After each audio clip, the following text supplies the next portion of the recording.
This show is brought to you by the North Face. Now, the North Face have been my sponsors for the last 8 or 9 years, and I'm really proud to be involved with this fantastic outdoor brand. Now, they've been in the outdoor industry for over 50 years, and they are the premier supplier of authentic, innovative, and technologically advanced exploration apparel. For your footwear, equipment, accessories, they've got the best stuff. Now, their lightweight and weather-resistant Flight Series running gear is my absolute favourite. So if you're into trail running, if you're into desert running, if you're into just exploring our mountains, then this is the go-to gear. And it's designed to endure, engineered to help you through the heat, through heavy downpours, or whatever else comes your way, so that you can run no matter what, every day, any weather, any terrain, and never stop exploring. If you'd like to check out their whole range, go to thenorthface.co.nz.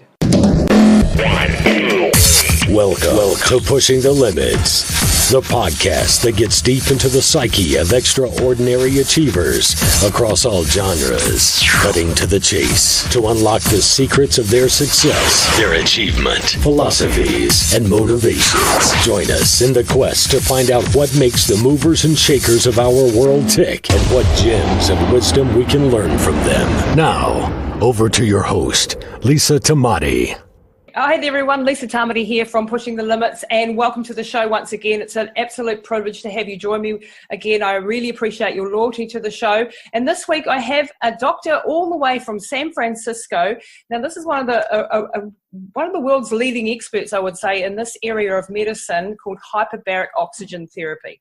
Now, Dr. Scott Sherr is an integrative hyperbaric physician, and he very, very kindly has given me some time today to share with you what hyperbaric medicine is, all about it. Now, some of you who know my story and have followed my podcast for a while will know that I have had experience in this area with my mum, who had an aneurysm, and hyperbaric was really the catalyst for her recovery. Or I truly believe that she wouldn't probably be around without it. So I'm very, very big advocate for this therapy, and actually have a clinic here and, a mild hyperbaric clinic. And Dr. Scott Sherr is going to explain it a whole lot better than I ever could. So welcome to the show, Dr. Scott. Wonderful to have you. I'm happy to be here. Thanks. Yes, San Francisco is beautiful this time of year. A little bit warmer, I believe, than your neck of the woods. Very much so. It's blimmin' cold here. I haven't ever been to San Francisco, but that's definitely on my to-do list. Well, they say that the coldest summer you've ever spent will be in San Francisco. So just so you know, it tends to be colder than the city. But I'm in the suburbs where it's nice and sunny. So it's very nice today. Probably about 28 degrees centigrade, probably somewhere around there. They're pretty. Yeah. But yes, thanks for having me, and I'm happy that we are connecting, and you told me your story offline, and it's a beautiful example of what hyperbaric therapy can do. And I talk to patients and physicians and clinics across the world, and I just tell them, look, it's really simple. It's basically healing wounds from the inside out. And it's doing it 3 ways. It's reversing hypoxia or low oxygen state. It's decreasing inflammation, and it's fighting infection. And as a result of those 3 things, you get the body to heal. You stimulate the body's own processes of healing. And in some cases, you can actually heal better than the body can on its own. Other times, you just make it faster. The latter scenario is like your elite athletes, for example, that want to heal from an injury faster. Hyperbaric therapy is going to allow them to heal faster. It's going to be anywhere between 30% to 70% faster, depending on the injury. Anything from an ACL tear to a hip replacement to a heart surgery. I mean, you name it. It's going to be a significant proportion of time less that you need to spend recovering. So that's a really good part. But sometimes when the body can't do all it can do, or it only can go so far, like in your mom's case, or in others that have strokes, or they've had heart attacks, or if they've had injuries that haven't fully healed, traumatic brain injuries, patients with reflex sympathetic dystrophy, or even some of the neurodegenerative diseases, there's a lot of inflammation like Parkinson's and Alzheimer's, patients with MS, patients that have any number of other conditions. Hyperbaric therapy can stimulate the body to heal faster than it can on its own. Fantastic. So what is the mechanism? So we're talking oxygen and we're talking pressure. Can you explain how those two mechanisms work and Sure. why they're beneficial? We've got pressure and we've got oxygen already. Why the difference? Well, that's actually a pretty beautiful way of starting the explanation. It is just the combination of increased inspired oxygen, so the amount of oxygen we breathe in. So at sea level, no matter if you're in New Zealand or San Francisco, it's still 21% oxygen at sea level that we're all breathing now. In a hyperbaric chamber, what we mostly do is increase that oxygen inspiratory percentage to about 100%, somewhere between 90 and 100%. And then we increase the atmospheric pressure that's in the chamber that you're in. So we increase atmospheric pressure by increasing the amount of pressure simulated in the chamber. And that pressure is what's actually happening to you or anybody if they're underwater. So as soon as you go underwater, that pressure is heavy. Most of us have been in water, especially I'm sure like crazy rapids in New Zealand or something, and gone under by accident. Or you've been swimming at the beach or even in a pool. As soon as you go underwater, all the water above you is very heavy. You don't feel it because you're weightless in the water, but if you picked it up with your hands in a bucket, it would be very heavy. That heaviness, that density is what manifests as pressure on the body. And so the more water you have above you, you look up, the more pressure you have on your body, or if you're a submarine, the more pressure on a submarine, for example. So what you're doing in a hyperbaric chamber is you're simulating that increased atmospheric pressure to some degree and combining it with increased atmospheric oxygen that you're inspired. And as a combination of the two, because of the pressure, you can drive more oxygen into the body. Without that pressure, no matter how much oxygen you breathe on a face mask, 100%, 100 billion%, it doesn't matter, because it's only possible to get oxygen into circulation on the red blood cells if you have no pressure associated. But if there's pressure associated with the oxygen, then you can drive more oxygen into the plasma of the blood. We often talk about oxygen carrying capacity, Lisa. So oxygen carrying capacity is the amount of oxygen that we can get into the body and go to our tissues to rev up our cells and make energy, because oxygen is the final electron acceptor for ATP, to make ATP, basically, the energy, to make our energy, the batteries of our cells in the mitochondria.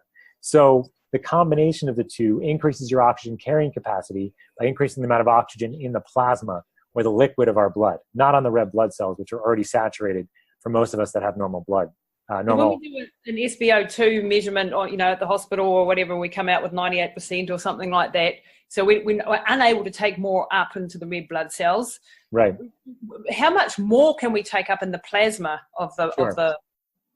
So on a pulse oximeter, the ones you put on your finger, that's going to measure how much saturation of red blood cells you have in your body. Okay. Yep. After they go through your lungs and they get saturated with the oxygen that we're breathing.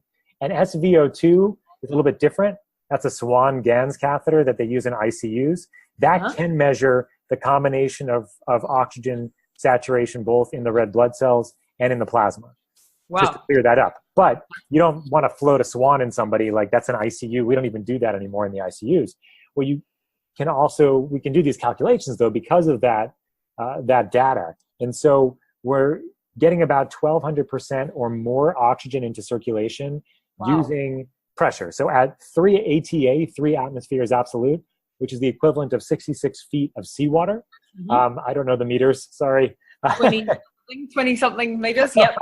At that level, you can saturate so much oxygen into the body that you actually no longer need red blood cells to maintain your oxygen carrying needs. Okay? Wow. And this is done therapeutically in patients that are Jehovah's Witness and don't want red blood cell transfusions.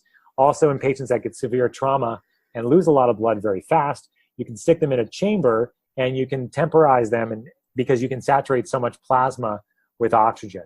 So therapeutically, we don't typically go that deep. We typically go to 2 to 2.4 ATA at the most, which is 33 to 45 feet of seawater.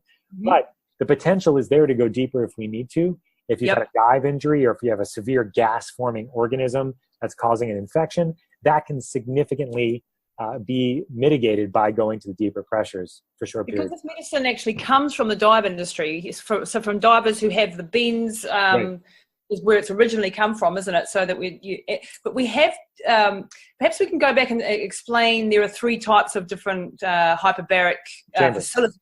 or chambers. Can you explain the difference between those? So I've got a mild hyperbaric chambers, one that goes to 1.5, one that goes to 1.4. Mm-hmm. What are the implications for ones in the hospitals that go higher as compared to the lower? Sure. So that's a good question. The first type of chamber that was developed was called the multiplex chamber, which are usually seen in hospitals, diving meccas, where you're treating some people that need to go to very deep pressures to treat dive injuries. So 6, 9, 11 ATA. So you can do the math. It's very, very deep. Yeah. That's only used really for those really sick divers that were building underneath the water, building tunnels on oil rigs, etc. But the second type of chamber was developed, what's called a monoplace chamber. That's also a hard, so the multiplex is a steel chamber. The monoplace is either a steel or it's acrylic plastic, acrylic glass even, chamber that can go to about 3 ATA. Yep. And then the mild hyperbaric chambers can go anywhere between 1.3 to 1.7, depending on the country. In the US, the mild ones go to 1.3. It sounds like in New Zealand, they can go a little bit deeper. So the reason to use the different chambers really depends on the indication for hyperbaric therapy. In my experience, the mild hyperbaric chambers are best for neurologic indications and for recovery types of indications. They're not as good for peripheral wound healing, although they can help. It just takes longer. They're not as good for wounds.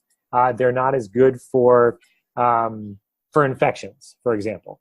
But the mild chambers can be used for patients with traumatic brain injuries. There's some data potentially in stroke. There's some data also on some of the other neurocognitive things like Alzheimer's, cerebral palsy, autistic spectrum. So because there's been some data to support that 1.3, even with compressed air, so meaning that you're not inspiring more oxygen, just inspiring the regular amount, 21%, but then pressurizing it, is even pressurizing more, pressurizing air, the regular air at 1.3.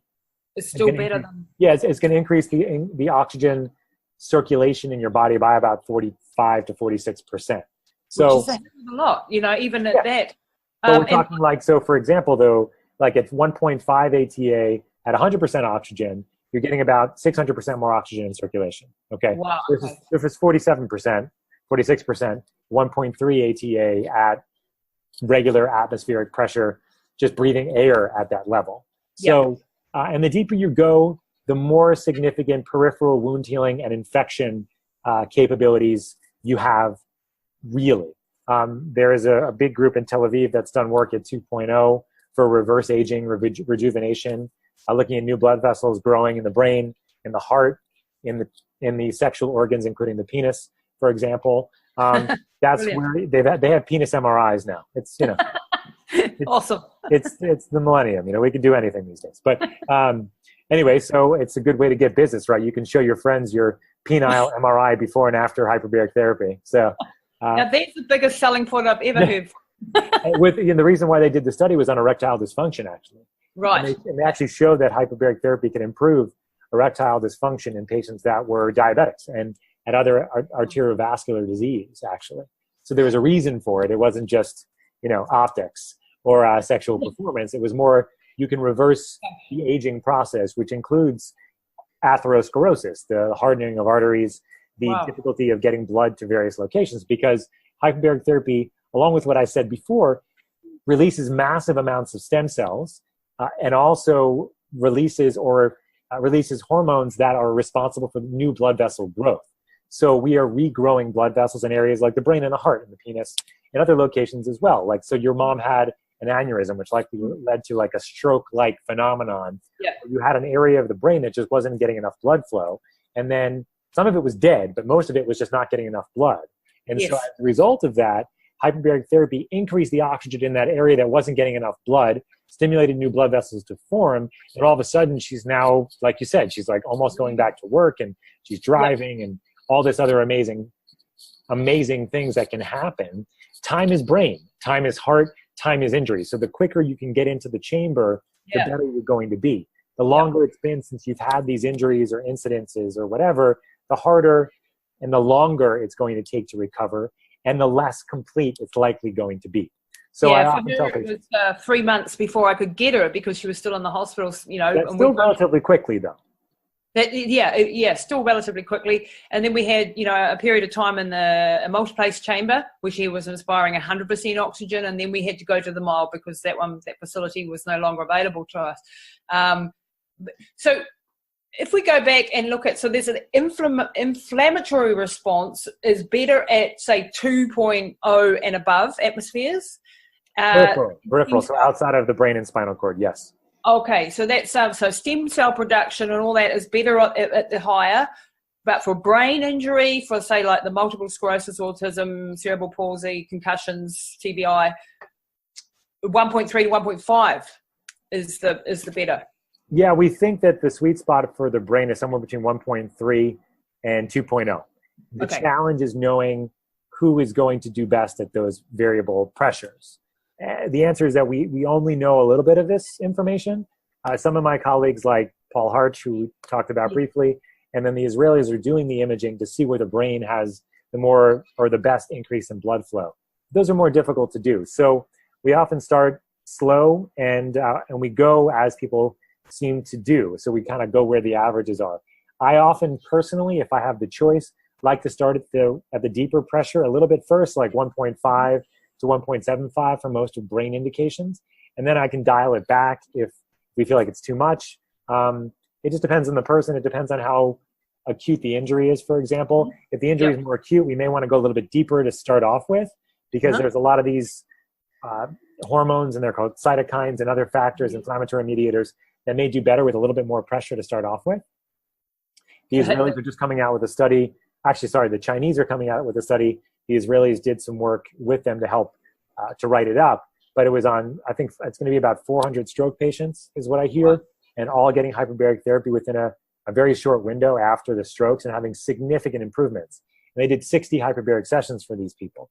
So, but there's other data to support even 3 hyperbaric sessions after a severe traumatic brain injury at 1.5 atmospheres of pressure can improve mortality or decrease mortality by half, by 50%.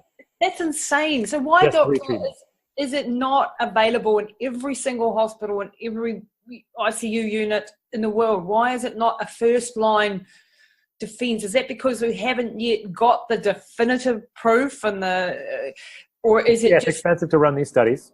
And unfortunately, the incentives are not in hyperbaric medicine. They're in pills. They're in interventions. Even in a socialized healthcare system, the incentives aren't there as much, unfortunately. So I think that's one of the major reasons, at least in the US, I can blame it on pharmaceutical companies that have the ear of our government. But I'm sure it's very similar in socialized healthcare systems as well. Oh, yeah. And it's a big problem because, I mean, I got a lot of criticism, for example, you know, just even talking about hyperbaric oxygen therapy on air, on radio, for just telling our story, really, because, you know, I was attacked by different doctors saying you haven't got proof, you haven't got this, you haven't got that. To me, there was no other option for her for this situation. Right. The results speak for themselves. Right. She speaks for herself. Yes, she can speak for herself, which she couldn't do. You know, it's very, very frustrating as someone who looks outside the box all the time. And, you know, as an athlete, as a professional, you know, endurance athlete for years, I was always looking for the extra edge, always looking to optimize performance. So I was used to looking outside the square, and I was also used to understanding that the body and the mind are capable of far more than what most people think. And I find it very, very frustrating when you haven't got 60 years worth of clinical studies to prove it. And you guys actually have a hell of a lot of studies. I think you just made a good point, though, that I'd like to underscore. It's not just about hyperbaric therapy, okay? It's an integrative approach, and that's my approach. That's the approach that I think that it sounds like you did for your mom and that you have at your clinic. But you can't just and the challenge with studies, by the way, is that you have to just do one thing. Because if you do more than one thing, then you don't know the thing that actually worked. And then the regular conventional community will say, well, you don't know what worked. It's all bullshit, you know? And so when they do these studies, they have to take out everything else and just do one thing. In my experience, the best results that I've had have been an integrative approach. And that's looking at what I call, it's my approach, my integrative HBOT approach. And that the first one is looking at foundational health, something that I call, that was coined by one of my mentors, called health optimization medicine. Health optimization medicine is a program that's developed for doctors and practitioners to get certified in, to get their patients a foundational approach to health, looking at cellular health, gut health, looking at food sensitivity. Wonderful. And then other things as well, looking at evolutionary biology and chronobiology and epigenetics and a bunch of other pillars, right? So I think that's the big piece. Like if you go into a chamber and look, if you just got an injury, then get in the chamber. Like that's what I tell people. But if it's been going on for a while, what's likely happened is that your body has tried to compensate. So looking at your vitamins, your minerals, your nutrients, your antioxidant levels, your toxin levels, your mineral, like all of that is extremely important. So that's my first piece. My second piece is, once that is being addressed, the second piece is what other practitioners would be helpful to you. And so, for example, in somebody that had a stroke, you may want to think about the usual stuff: speech, physical therapy, occupational therapy. You want to think about movement. You may want to think about exercise. There's like various other things to sort of retrain with the neuroplasticity. After that, you're looking at technologies. You're looking at somebody that could potentially benefit from other technologies like neurofeedback, pulse electromagnetic field technologies, infrared saunas, cold thermogenesis. There's lots of others that I could think of. Yeah. So then that's the next box. And then the last box really is hyperbaric therapy, right? So then that's kind of my four-pronged approach. And so you have those four pillars for me that obviously involve a lot of different things with each of them. But you need to tailor for each individual. So if it's an endurance athlete, you're like, okay, everybody should be health optimized. I said that. And then what other practitioners might be helpful? So I have a friend here. His name's Austin Einhorn. He runs a place called the Puros. I send everybody to him because he's like this movement guru, intuitive dude, right? And then I have others that I work on with endurance specifically or muscle training specifically. And then I think about, well, how can I use hyperbaric therapy as a compendium to that? Do they want help with endurance? Do they want help with recovery? Do they want both? All of that will change my protocols, right? And that's what I'm looking to do. And then, of course, neurofeedback and others as well. So, it's fun because everybody's different.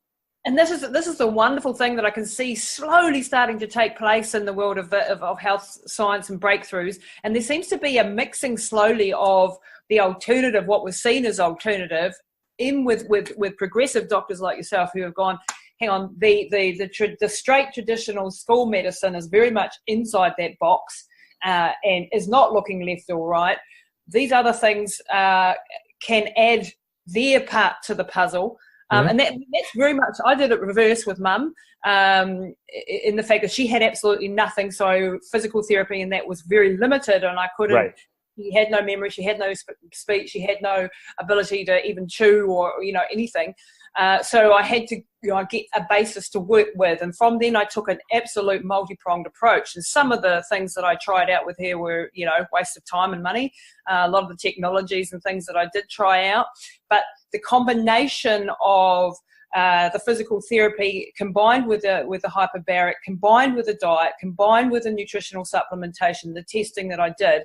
And, I'm not a doctor, but that integrative approach is the result that I've seen is because of that entire approach. Right. Nutrition is a big part too, I should say. So I want to make a point there. I know you kind of mentioned it, I think a little bit, but nutrition is also a big piece. So if people don't want to change their diet, no matter what happens in a chamber or what other integrative aspects that you approach with them, it's going to be at a significant handicap, because you're just not going to get the results that you'd like optimally. And I've talked to the Israelis about this. You have people going through rejuvenation protocols, getting massive amount of stem cell release, improved brain health, all of this, and they're going to be back if they don't change what they do, right? So, and some people are okay with that.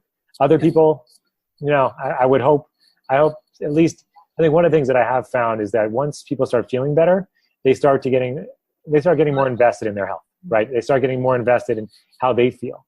And I think that's one of the gifts of hyperbaric medicine, is that you can get people feeling better quite quickly, actually, in a lot of cases, especially if it's an acute injury. And then all of a sudden, they're kind of ready to go. What's the next thing that they can do to help them?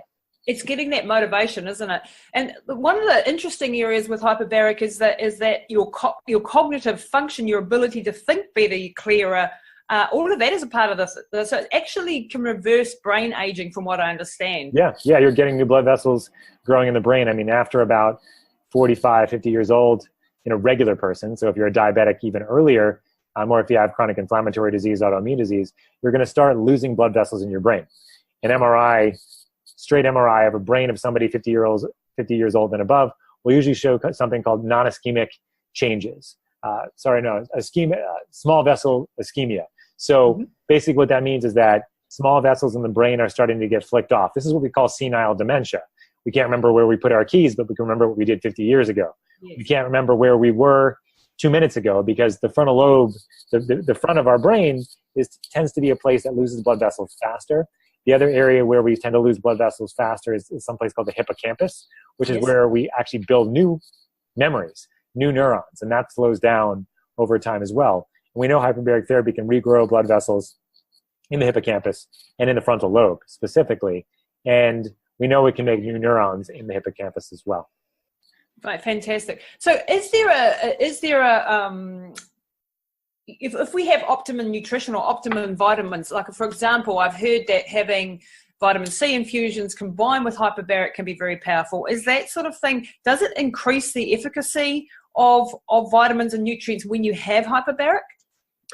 Well, I think it depends on the situation. Specifically for IV vitamin C, you have to understand why we're using IV vitamin C in a chamber, for example, right? So IV vitamin C, depending on the dose, usually it's given at a higher dose, is actually an oxidative stress on the body. And what that means is basically it causes free radicals in the body, and those free radicals can be used to help fight infection. It also can be used to help fight cancer potentially as well.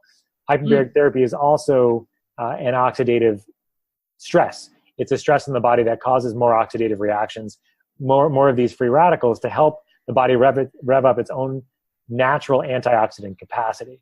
So in the case of somebody that has a specific indication, you may or may not want to do that, right? So in cancer, there may be some role to combine IV vitamin C and hyperbaric oxygen therapy.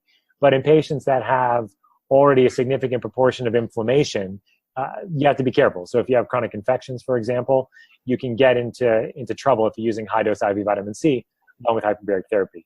To your point about nutrition and hyperbaric therapy, I would say that you're growing new blood vessels. So whatever is in your bloodstream, whatever is in your stores of nutrients in your body will be used better because you have more blood vessels to get there. But if you don't have the right vitamin, mineral, cofactor stores, you're not going to get the benefit, as much of a benefit. Now, if you're using IV vitamins at the same time as hyperbaric therapy, the blood vessels you do have are going to deliver more of those vitamins to those particular tissues. But I don't have a particular study to show you or tell you, but that's just sort of the natural idea of what's being carried in our blood vessels. Right. So if we're looking at something like cancer, for example, and that's a big, obviously, myriad of things, is there any clinical studies being done in that direction? I know that oxygen bacteria often don't like oxygen, or different germs don't like being in an oxygen-rich environment. I've done a lot of altitude racing at altitude. Yeah. And I had for a while what they call a hypoxico training tent where I slept in this thing. And being a very extreme type person, I turned it up to 6,500 meters every night and slept in it, and absolutely completely wiped out. I ended up with a brain concussion from the hypoxia, and also ended up with bacteria in the body just going absolute wild. So every orifice was doing something horrible. Yeah, because I was stupid. I went too fast, too quickly, and ended up sensitizing myself. But it showed me what happens in the body when you don't have enough oxygen available. Right. So when this happened to my mum, my brain started to go, well, what if we provide more oxygen? And then where I started to look into hyperbaric oxygen. Yeah, absolutely. Yeah, I think it's important to make that distinction. Hyperbaric therapy can improve endurance. does it a different way. It doesn't increase your red blood cell mass. It does it by increasing your blood vascularization around your heart. So you can get more oxygen carrying capacity because there are more blood vessels to get the oxygen to. So the heart just becomes more vascular and actually a little bit stronger as well as far as how it pumps. Altitude training is good for increasing the red blood cell mass. But like you said, there are risks of altitude training. And that is in hypoxic conditions, you don't have as much infection killing capability, especially for bugs that like low oxygen environments. And those typically are in your mouth. Those typically are in your gut. That you see those bacteria grow more in low oxygen environments. And one of the reasons why you're more susceptible to infections when you're on a plane, for example, on an airplane, is because you're at a pressurization of about 8,000 feet, or I guess about 2,000 meters or something like that, right? So because of that, you're at higher risk for getting infections than you would be at sea level. And so hyperbaric therapy is an anti-infective at the pressures that we use, usually deeper than 1.5 though. If it's just a bug that doesn't like oxygen, you can have some bug killing at the 1.5. But those that may like oxygen a little bit, they're called facultative anaerobes is the long name for them. Basically, staph is one of them, so Staph aureus. Lyme is another. Those don't like high oxygen environments, but like a mild increase in oxygen is going to make them grow more. But a deeper pressure of oxygen with more oxygen kind of beating it down is going to make it more susceptible to killing. So is there a danger then with treating someone at, say, at the 1.5 if they've got certain types of bacteria? If they have oxygen-rich environment, oxygen-rich bacteria that are pathogenic or ones that are causing infection or disease, I'm always careful because I have seen people get worse at the more milder pressures if they have these bugs floating around. It's one of my pet peeves with the mild hyperbaric chamber business is that they say it can do everything a hard chamber does. And in my experience, it just hasn't been the case. No, fact, you have to be very careful. Like they can be used very well and very significantly help people in the right situations, but you have to be careful that at least in my mind, what those situations are. Absolutely. And there isn't a lot of material around to understand all of this. So in regards to the big C, to cancer. Cancer, right. Yeah, is there any proof around it being helpful? At what pressures would it be helpful? Sure. I mean, I know, we've all got to be very careful what we say. You can't go around claiming great things, but cancer and hyperbaric therapy, it's very simple. Hyperbaric therapy is not a treatment for cancer itself. It can be a synergistic treatment. There's some data that it can help with chemotherapy being more effective, with radiation therapy being more effective. It can help from a cancer surgery and recovery. It can also be combined with something called the ketogenic diet. There's some data in mice that the combination of hyperbaric therapy with the ketogenic diet can help kill more cancer cells. It's not a cure for cancer, but it seems to be able to help kill more cancer cells. Now you combine that also with more conventional treatments is where things are going, and we're having some exciting data to support the combination of hyperbaric therapy, the ketogenic diet, along with conventional chemotherapy and radiation, for example. Wow. So the pressures that we're using, for the most part, are deeper pressures, so somewhere between 2.0 and 2.4. There is a clinic in Seattle, or just outside of Seattle, run by a naturopath named Paul Anderson. He does 1.3 to 1.5 ATA in his chambers, along with a significant protocol that includes a number of different modalities along with hyperbaric therapy. Something called dicarboxylic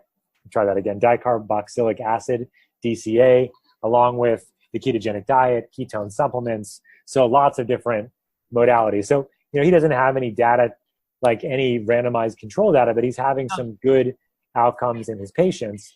And so I don't disregard the potential for 1.3 in cancer, but I haven't had experience with it myself, and I don't have the capacity to really do that. So I often treat it to deeper pressures in combination as a synergy. One more point on cancer is that there's no evidence that hyperbaric therapy makes cancer grow, that makes it worse, that makes cancer return. There's some data to support the opposite, like a mild regressive effect. Again, not a cure at all, but a synergistic approach. Yeah. So I'm always very careful. Like you said in the beginning, hyperbaric therapy is not a treatment for cancer in and of itself. It is a synergistic approach with a multi-modality treatment being the most optimal, we think. There's not a lot of great data yet, but there's more coming. And the keto world is very interesting, not only in cancer, so the ketogenic diet with hyperbaric therapy for wound healing, for example, is very interesting. Toleration of chemotherapy on the cancer side. So lots of very exciting things that we're seeing. No, fantastic. So from an athletic point of view, if we go back to athletes looking for optimization, I mean, I've always struggled with the low VO2 max, just genetically not gifted with a very high VO2 max. Can I increase my VO2 max when I'm in a hyperbaric, even like a mild hyperbaric facility? If I have a protocol of treatments, is that going to increase my athletic ability, my ability to recover? The answer is that I can say at 2.0 for 60 treatments, what they've done in Israel, they're increasing VO2 max, hands down. And they're doing that by increasing the number of blood vessels that are supplying the heart, like I was chatting about before. We don't have the data to support its use in the mild chambers yet. My experience right now would say that there is the potential that you can do that. You may need to combine modalities to really see that effect. So some of the clinics and people that I'm working with, so I consult for clinics, I can consult with patients directly, I consult for teams, for organizations as well. So some of the anecdotal data I'm getting so far is that if you combine hyperbaric therapy with another microcirculatory stimulus, you may have the effect with the mild chambers. That would be low-level light therapy, for example. Or that would also potentially be pulsed electromagnetic field technologies. Yes, so those are the two that we're combining hyperbaric therapy and seeing some significant potential in their effect of VO2 max, but it's still very preliminary, and I can't say for sure, but very exciting. What about muscle recovery, muscle growth? We definitely know that angiogenesis is a part of it's creating blood vessels. So the athlete who's trying to get optimum performance, should they be including a protocol of hyperbaric medicine in the build-up when they're in the acute phase of the competition or in the off-season? Yeah, good. That's a really good delineation. I don't have a lot of data yet, right? I'm working with individual athletes, but what we're looking to do, given the research that's coming out, is ideally you do a VO2 max optimization protocol first, which would be anywhere between 40 and 60 hyperbaric sessions in the off season when you're not actively training. And then during your training time, you would be doing hyperbaric therapy for recovery purposes. So not only are you increasing the amount of oxygen in circulation, but when you're pressurizing blood vessels, because we're pressurizing them in the chamber, you're also improving blood flow and lymphatic flow. So you can help with detoxification and recovery in that capacity. So you need to have all the detoxification machinery in good order. The challenge with elite athletes like yourself and others is that they deplete themselves because they train too much and they train too hard. So it's important that you're factoring that into the equation, hopefully, on the recovery side. But hyperbaric therapy, because of that pressure that it's giving to the body, and we're working on what's called variable pressure protocol, so changing the pressure in the chamber to help with some of that blood vessel and lymphatic flow. And so if you do that, you can help with the recovery of the workout you just did to help you get ready for the next, for example. And then you've already optimized your VO2 max with that session protocol that you did before you started training actively. So right now, my recommendation, again, I'm not giving anybody individual recommendations here. I am a doctor, but I'm not playing one on this podcast. So please go see your doctor. You can consult with me virtually. We can talk about my general ideas of what you'd like to do. But do not take this as your own individual medical advice, okay? But in general, what I've been recommending is something of the effect of off-season training for VO2 max optimization, and then in-season active training for recovery for the most part. So I heard on you when you were on Ben Pakulski's podcast, Muscle Expert, that it actually has detox implications also for the brain, which I'd never heard of, that you could actually detox the brain. And that sometimes that's because I've noticed when I go into hyperbaric, I come out very, very sleepy. And you talked about in that podcast, you there are two sides to that. One being that you can actually, for an hour after the treatment, you have an extra oxygen carrying capacity because you've had all that oxygen in the plasma. Right. For about an hour after, so you can optimize your training. But on the other hand, a lot of us come out feeling very dopey and sleepy, and probably not a great time to train. What's going on there? Well, I think the first piece to mention is the detox.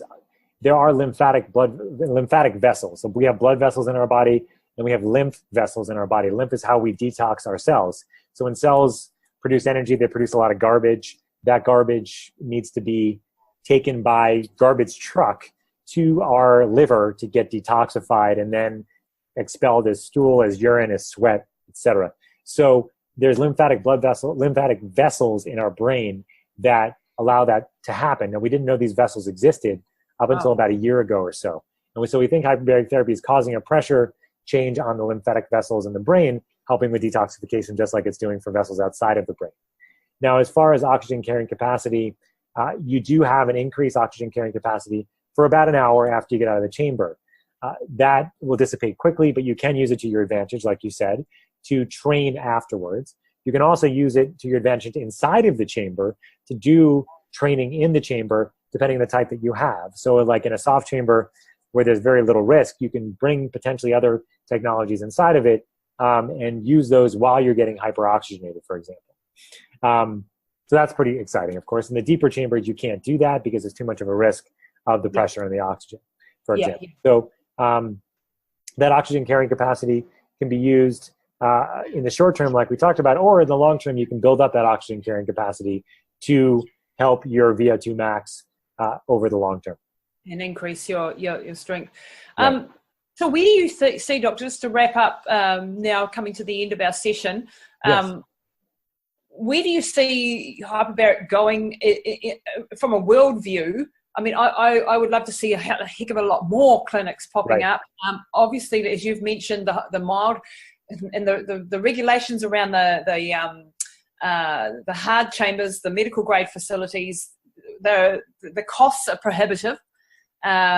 The cost for clients to come in, you're talking, $300 a session, around about New Zealand dollars for the ones here. It's very prohibitive. So the mild hyperbaric facilities are the what's mostly accessible for people.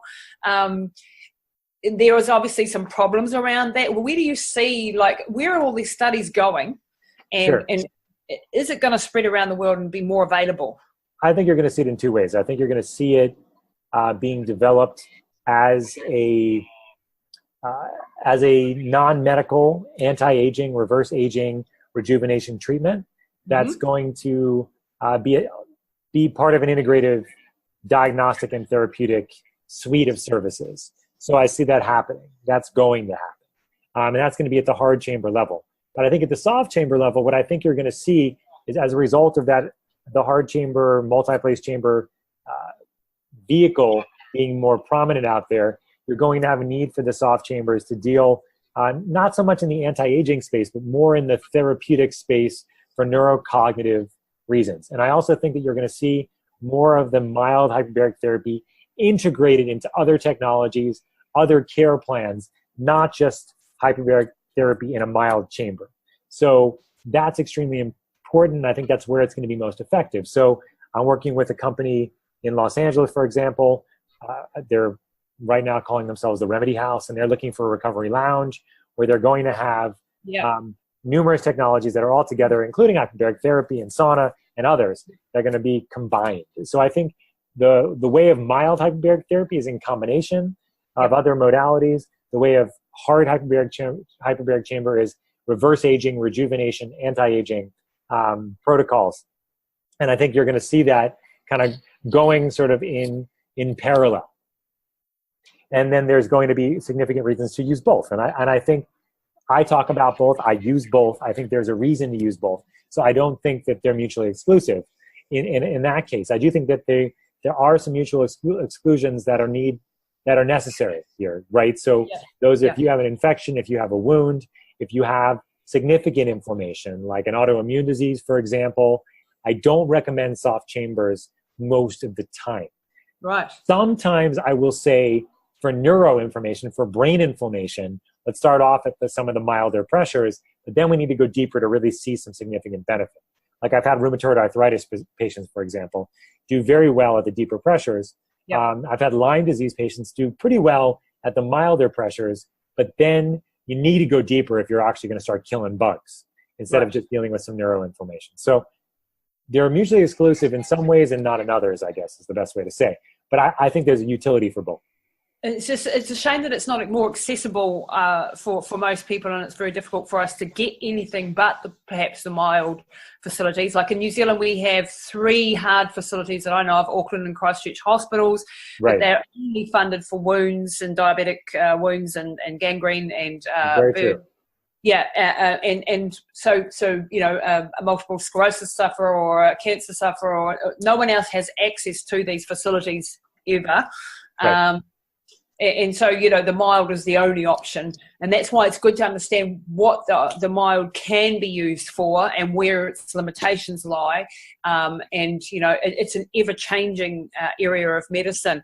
Look, Dr. Scott, you've been absolutely wonderful today. You've been so generous with your time. You're one of the world's leading. So it's been just a mind-blowing thing for me to have you as a guest to my show. My role here is just to get the information out. I really feel the more people that can hear it, the better I think as a human race we are going to be.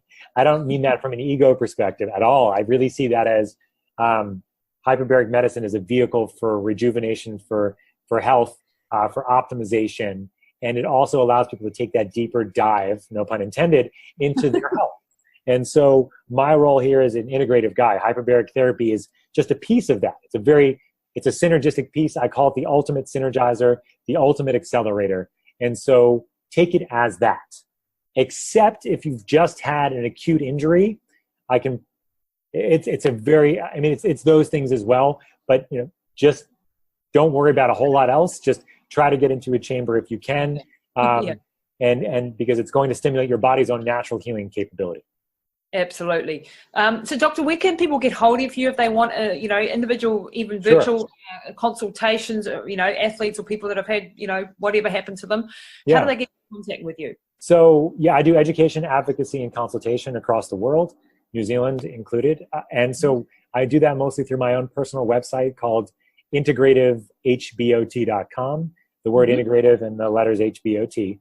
You can also just type my name into Google, Scott Sherr, MD, Sherr, and you'll find me there. I also sometimes tweet on Twitter at Dr. Sherr, DRSHERR. If you just type in my name in Google, a lot of podcasts and a lot of media that I've done will pop up. The funniest thing is, like, the one that's been seen the most is the first one that I did like 5 years ago that I can't even look at without cringing. But it's one from a local facility, a local group here in the Bay Area. It's got like 40,000 downloads, and I'm like, oh my God. Like, I can't believe that's the one that everybody watches, but that's what they watch. So we all have those interviews. It's all good. I mean, at least it's a vehicle for them to learn about it, I guess. Absolutely. And all publicity is good publicity, really. Yes, and I just want to thank you for taking the time. Lisa, this is great. Thank you so much, excuse me. And I'm really happy that you connected with me, and I wish you the best of luck with your practice. Oh, thank you so much. I hope we can see you in New Zealand, returning to here, and perhaps organise a meeting or a talk somewhere in one of our major cities. And wouldn't that be fantastic? You never know. I would love it. All right, Dr. Sherr, thank you so much for your time today. Okay, you have a great day. Cheers. Bye. That's it for this episode of Pushing the Limits with your host, Lisa Tamati. Please don't forget to rate, review, and subscribe, and share all this goodness with your networks so we can impact more lives with positive insights and inspiring conversations. And check us out online at www.lisatamati.co.nz. That's it for this episode of Pushing the Limits with your host, Lisa Tamati. Please don't forget to rate, review, and subscribe, and share all this goodness with your networks so we can impact more lives with positive insights and inspiring conversations. And check us out online at www.lisatamati.co.nz.